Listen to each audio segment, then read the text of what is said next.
Nous poursuivons notre découverte de la charte de la qualité de l'accueil individuel dans la Manche avec vous, Pierre Moissé. Bonjour. Bonjour. Vous êtes sociologue et vous avez contribué à la rédaction de cette charte. Alors avant de voir ce que recouvre la notion de qualité de l'accueil, on va s'arrêter un instant un petit peu sur l'historique.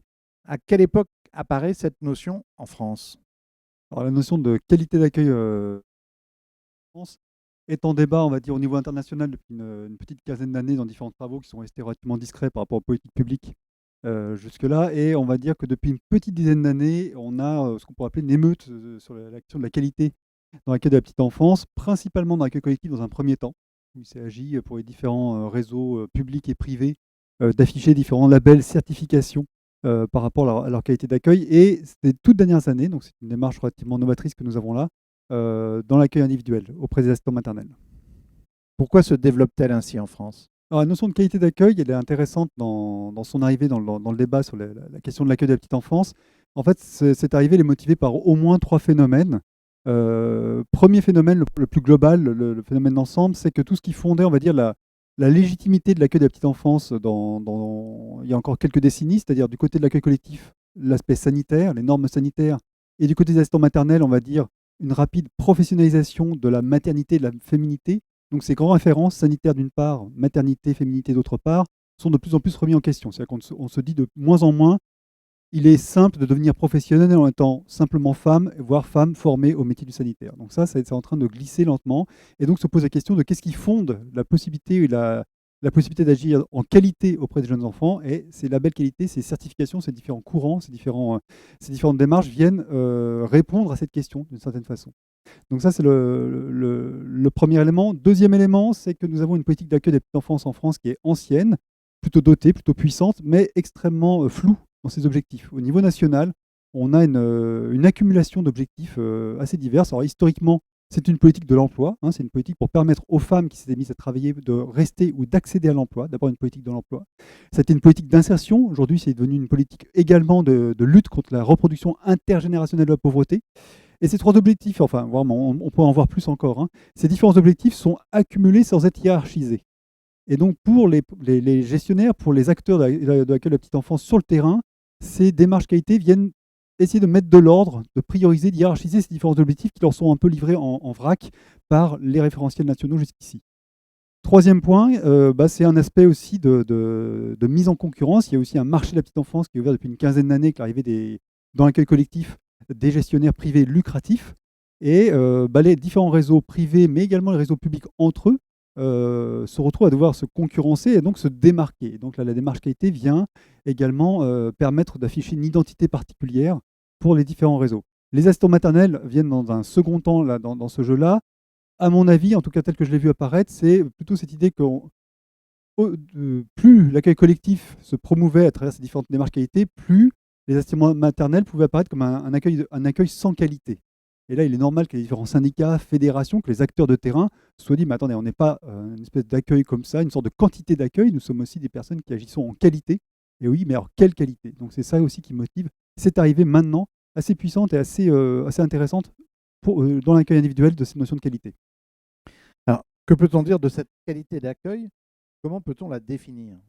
Quand on arrive sur la question de la définition de ce que c'est que la qualité d'accueil, on arrive au cœur du débat puisque, encore une fois, la qualité se définit par rapport à des objectifs. Et il faut, au préalable, définir clairement ces objectifs. Dans le débat qu'il y a pu avoir jusqu'ici sur la question de la qualité d'accueil dans la petite enfance, assez souvent, à mes yeux en tout cas, il me semble que les objectifs ont été laissés de côté et on essaye de définir une qualité à travers différents process, à travers différentes démarches, etc. Et donc ça va poser une première difficulté, c'est déjà définir, prioriser les différents objectifs par rapport auxquels on va indexer de la qualité. Deuxième grande difficulté pour l'accueil des petits enfants, c'est que vous avez deux usagers. Un usager adulte, le parent qui vient faire accueillir son enfant, et l'usager enfant. Et là, vous pouvez avoir des conceptions concurrentes de la qualité, c'est qualité, oui, mais pour qui? Puisque la qualité pour l'enfant et la qualité pour le parent ne vont pas être conciliables en tout point. Elles sont partiellement contradictoires. Donc un des travaux quand on se lance dans une démarche telle que celle-ci, c'est de articuler, parce que ce n'est pas des choses qui peuvent être mises totalement en continuité, articuler ce qu'il en est pour l'usager parent et pour l'usager enfant. Est-ce qu'il y a un cadre national justement qui régit tout ça, qui rassemble ces multiples objectifs ou pas?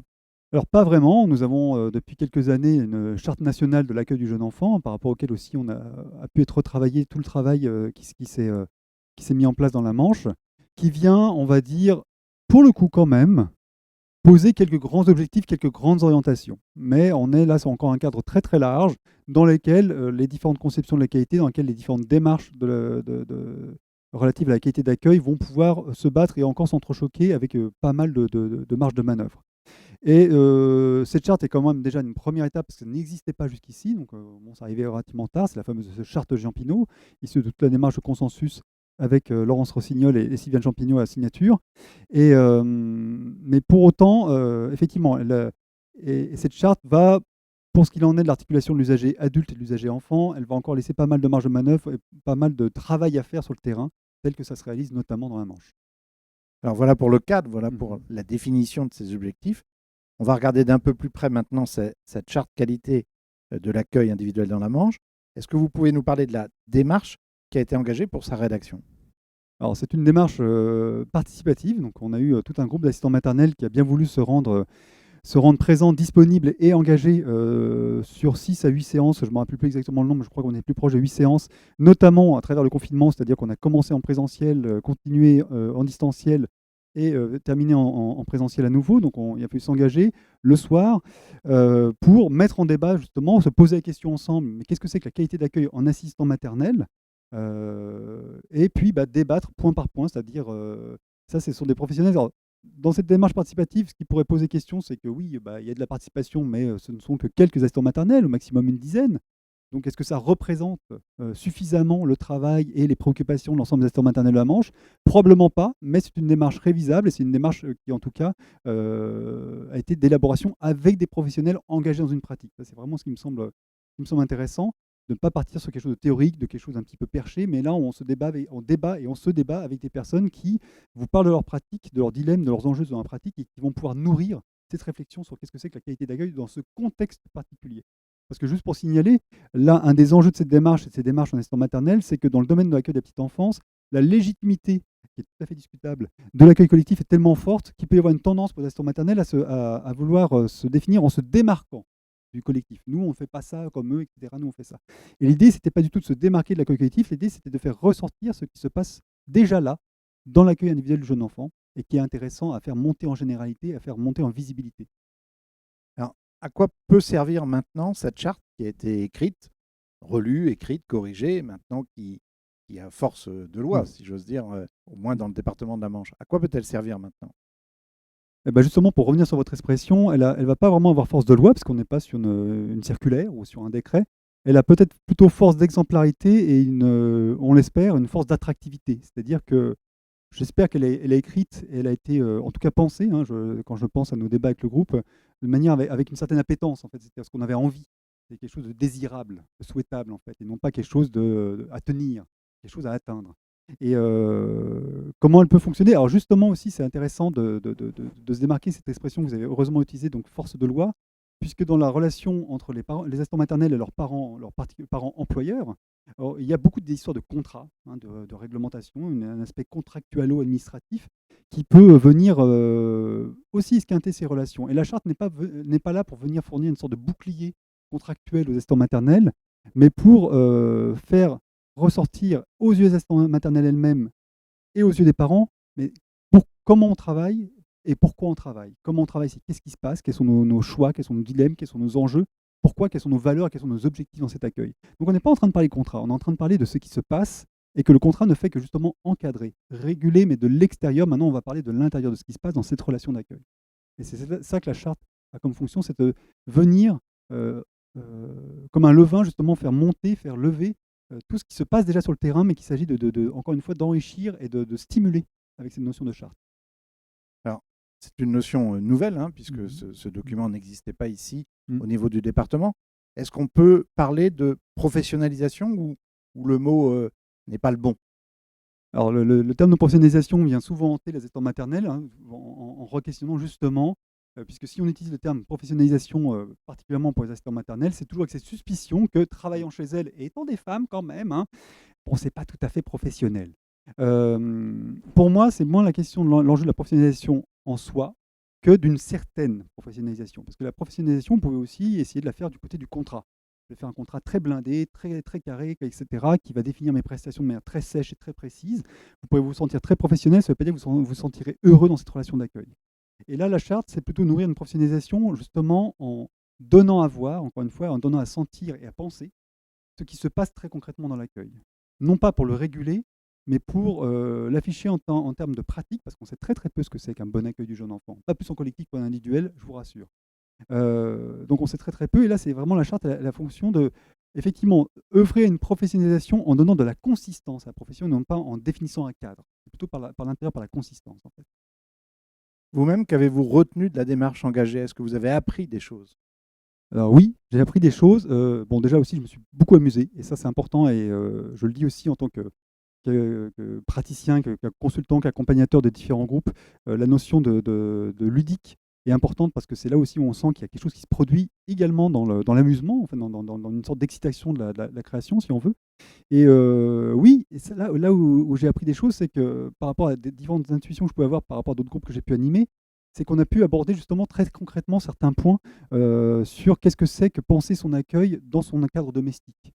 Et par exemple, on a donc eu des débats passionnants sur les fours à parois froides et les fours à parois chaudes, hein, c'est-à-dire, faut-il avoir chez soi un four à parois froides pour que l'enfant accueilli ne mette pas sa main sur la paroi du four et ne se brûle pas, ou faut-il avoir un four à parois chaudes pour qu'il apprenne à se méfier de la paroi du four, parce que sinon, chez l'assistant maternel, il a parois froides, il s'en méfie pas, et chez ses parents, il va se brûler si c'est pas à parois froides. Vous voyez ce type de débat qu'on arrive là, Très concret. très concret, et ben on touche au cœur. C'est-à-dire que là, je vais réfléchir l'ensemble de mes éléments quotidiens par rapport à ma mission éducative.